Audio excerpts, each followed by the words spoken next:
Okay, on this video, what I want to do is show you a way in how old systems can be costing you money in the near future. All right, or rather, what will be the right time to upgrade them. All right. Now, I understand that a lot of people around the world really don't have a lot of money for computers.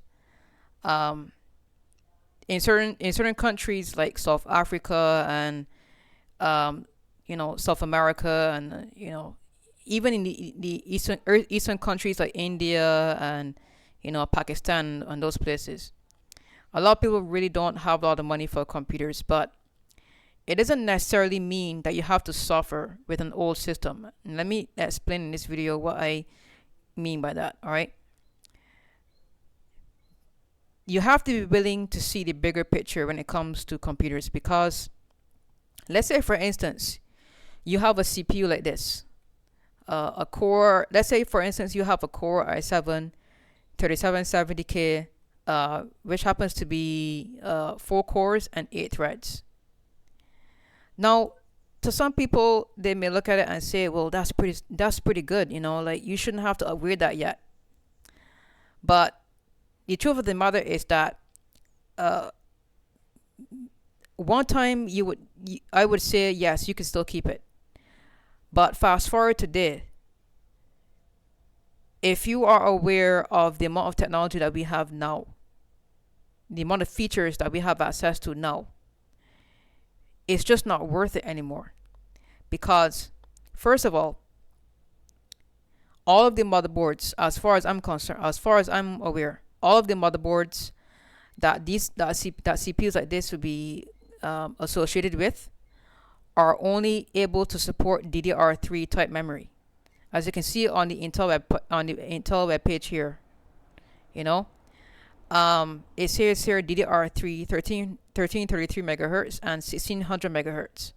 So that means that this is already behind the line in terms of generation when it comes to support.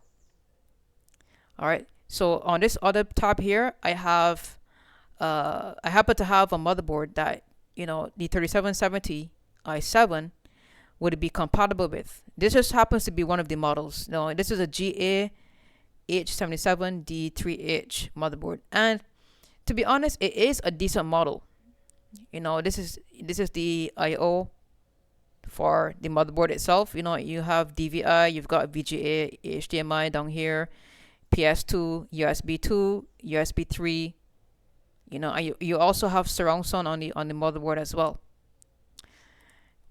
And this is the motherboard here. This is what it looks like. Unfortunately, it's on a side. I can't see everything on from this screenshot. But I mean, typically this is what you would have, right? I remember, like I said on my other video, because the motherboard tends to represent the platform that everything is compatible with, right?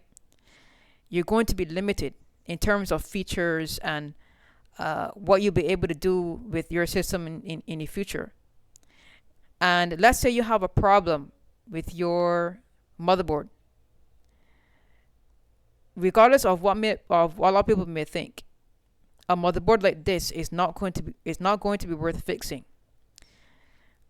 And also, when you compare it to a new CPU that we have now, let's say, for instance, you were going to compare it to a Core i3 12100.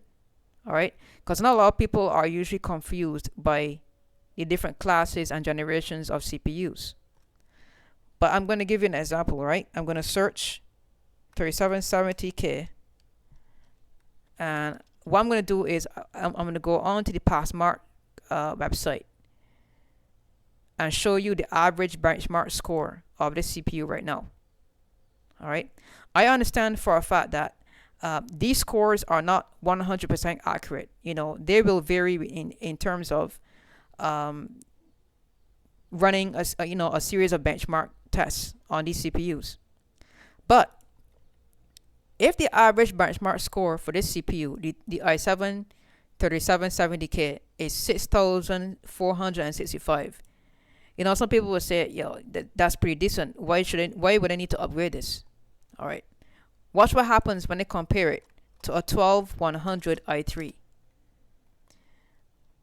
All right.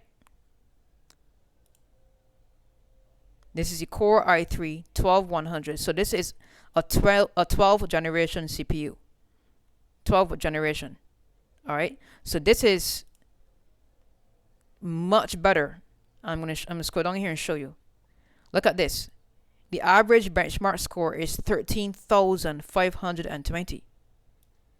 You know? So even though this may not be 100% accurate, what I'm saying is, for the amount of time and money that you may be spending to try to get an i7 system like a 3770 fixed with this, with this motherboard, with a motherboard like this and a CPU like this, you're just hurting yourself financially. You know, because a new motherboard and a new CPU that's going to grant you access to use, DDR4 type memory, you'll be better off in the near future than struggling with this. Even if you could get it fixed, it's not worth it. All right. And I'm going to go on to my TikTok profile to show you something. Okay. So what I have here is a B760 DS3H motherboard. All right. I have a 970 EVO 500 gigabyte solid state drive.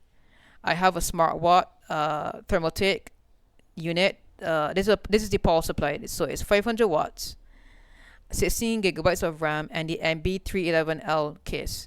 So this is just a prime example of what I'm talking about. Let's say you could upgrade your system for well under $500, right? And the nice thing about upgrading this way is that it keeps the price to a minimum. And let's say, for instance, you have a graphics card on your system that you may want to use. Not only would you be able to do that, but you'll be able to transfer any drives that have any sensitive data on it onto a configuration like this. And also, I forgot to mention that the B760 chipset on this motherboard is also able to support 13th generation CPUs. Because with Intel, you have access to 2 generations at a time, So let me Google the motherboard now and show you the B760 MDS3H. So as basic as this motherboard is, it has a wide range of features that will not be accessible if you are still trying to fix an old system.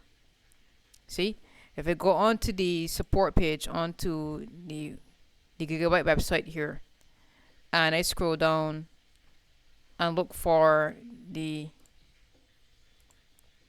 CPUs, you see it says here,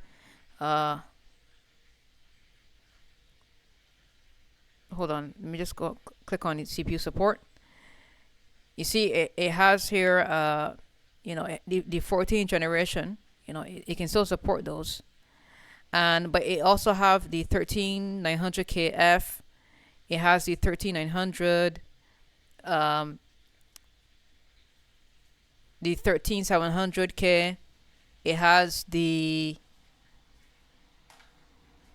12700 CPU. So even though this is 12 gen, you can still support. You can still use it, this CPU here as well on the motherboard. The 13600K. All of these CPUs are already supported because it's a 700 series chipset. That's how it works. You see, 2 generations at a time instead of it being just one. So now it also would mean that in the near future now, when you have to let's say upgrade your power supply or something down the line, that's an easy swap. You can set up to whatever range you need. No problem. You don't have to worry about that. Okay. So instead of constantly struggling with these older systems, I'm telling you, there's always a way to get out. You don't have to stay struggling and suffering with this, because it's just not worth the time. It's not worth the effort. It's not. Okay. Like I said before, this motherboard only supports DDR3 type memory. Most of the time at 1333 megahertz and 1600 megahertz. All right, and it doesn't even support M.2 standard either. So you're going to be limited. That's what I mean. The features, are pretty much disabled. You don't have access to it. All right, and because the graphics card standard is the same across the board on all these motherboards, it means that it's backward compatible with almost any old graphics card on the market, because it's using the PCI Express times 16 slot, all of them. And you could plug in, not only could you plug in graphics cards, but you can plug in capture cards, you could plug in Wi-Fi card, Bluetooth modules, a whole bunch of stuff you can use on these small little motherboards. See? So that's why I was saying you'll be better off by looking at the bigger picture and understanding how technology works as a whole, so you know how to save some money in the near future. You don't have to worry about not being able to afford the best. Because quite frankly, I'm really not interested in the best, because I know that for a fact that with a Core i3 13100 CPU, man, you can game on this very easily. You just need a decent graphics card. That's it. All right. So if you've got like a GTX 1070 or even a 1080 graphics card, it will support it. It will. Much better than your older one. Okay. So there's no need to be worried about older systems anymore. I'm telling you, and that's what my profile is about. That's what this whole thing is about. It's like a mentorship program.